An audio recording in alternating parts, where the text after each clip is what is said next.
Salut à tous, alors oui je suis de retour après 2 mois sans vidéo, j'ai pas d'explication précise à donner, quand la motivation n'est pas là je préfère pas me forcer à faire des vidéos mais j'ai plein de nouvelles idées en tête donc il me tarde de continuer les vidéos et faire revivre cette chaîne.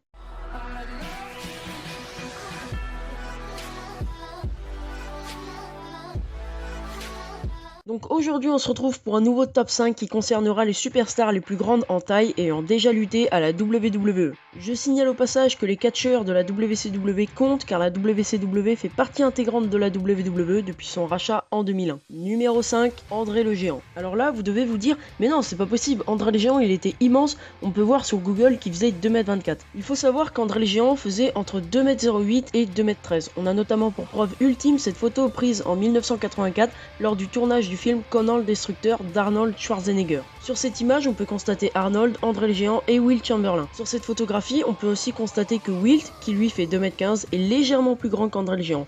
Donc on peut en déduire qu'André le Géant n'a jamais dépassé les 2m13. Donc on est très loin des 2m24 annoncés par Vince McMahon Sr. Et oui, la WWE n'hésite pas à faire tout ce qui est en son possible pour rendre les géants encore plus massifs qu'ils le sont, en grossissant les stats sur la taille et le poids, en choisissant bien les angles des caméras ou en faisant des bots spéciales pour agrandir les catcheurs. Donc non, André le Géant ne faisait pas 2m24, mais à son pic de croissance à 22 ans, 2m13. Mais cela n'enlève rien du tout de ce qu'a pu accomplir André le Géant dans sa carrière, la légende qu'il est, le fait qu'il fut l'un des précurseurs du catch et une fierté du catch français. Numéro 4, le Great Khali, ou hashtag sert à rien pour les connaisseurs. C'est l'un des géants ayant le mieux réussi à la WWE avec le Big Show puisqu'il a déjà été champion du monde en 2007 et il est l'un des rares à avoir battu l'Undertaker sans l'aide de personne dans un match en 1 contre 1. Bref, le Great Khali c'est le catcheur le plus grand de l'ère moderne du catch avec ses 2m15 et ça, personne peut lui enlever. Alors personnellement je suis pas super fan du catcheur parce que bon dans le ring c'est pas fameux, mais bon c'est une attraction qui attire les gens, c'est pas commun aujourd'hui les géants à la WWE, à part Braun Strowman il y a aucun géant, et personnellement je pense qu'on aurait pu faire quelque chose du Great Khali mais c'est rapidement parti en sucette. Donc je retiendrai personnellement ces 2 premières années à la WWE.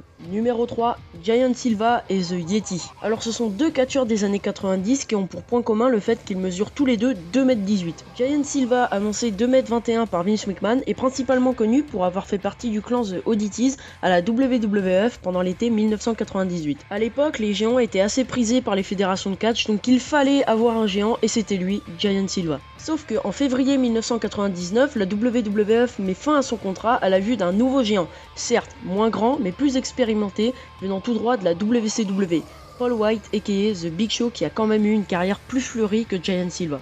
Maintenant, The Yeti. Alors ce catcheur est connu sous plein d'autres noms dans plein d'autres fédérations, mais il est surtout connu sous le nom The Yeti et Riz à la WCW entre 1995 et 1998. Du haut de ses 2m18, ce géant a fait ses débuts lors du main event d'Halloween Havoc 1995 sous la forme d'une momie. A la base, la personne sous cette couche de papier toilette était censée être Jane Gonzalez, un autre géant du catch. Mais ce dernier n'ayant pas signé à la WCW à temps à cause d'un problème de visa, le personnage du Yeti a été complètement laissé à l'abandon. On peut néanmoins retrouver le Yeti sous différents personnages dans le bas de carte de la WCW entre 1995 et 1996.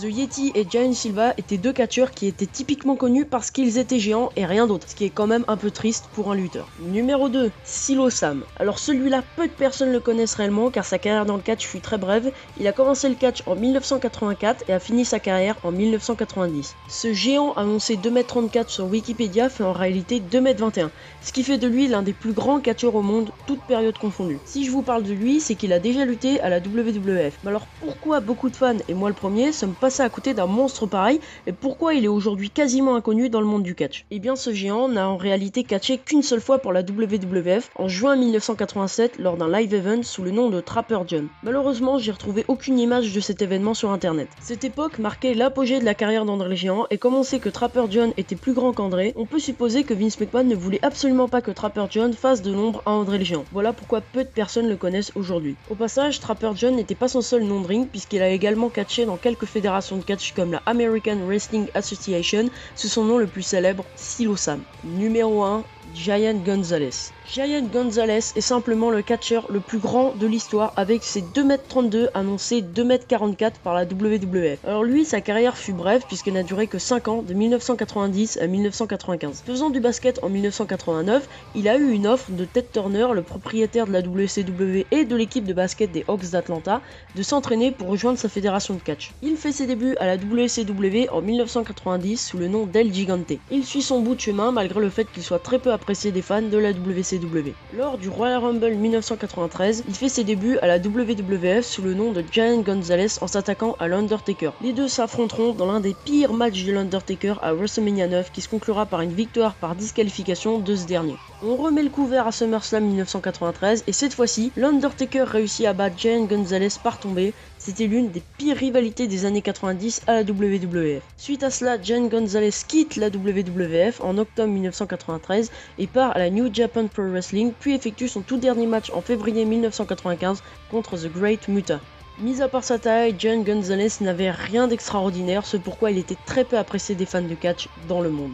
Et voilà, cette vidéo touche à sa fin. Je tiens à signaler que ce top 5 a quand même été très dur à faire car les vraies tailles des catcheurs sont difficiles à trouver sur internet et il faut savoir démêler le vrai du faux. Si ce top 5 t'a plu, tu peux exploser la barre des pouces bleus et partager mon contenu, ça aide énormément la chaîne. Sur ce, moi je vous dis ciao ciao, à plus.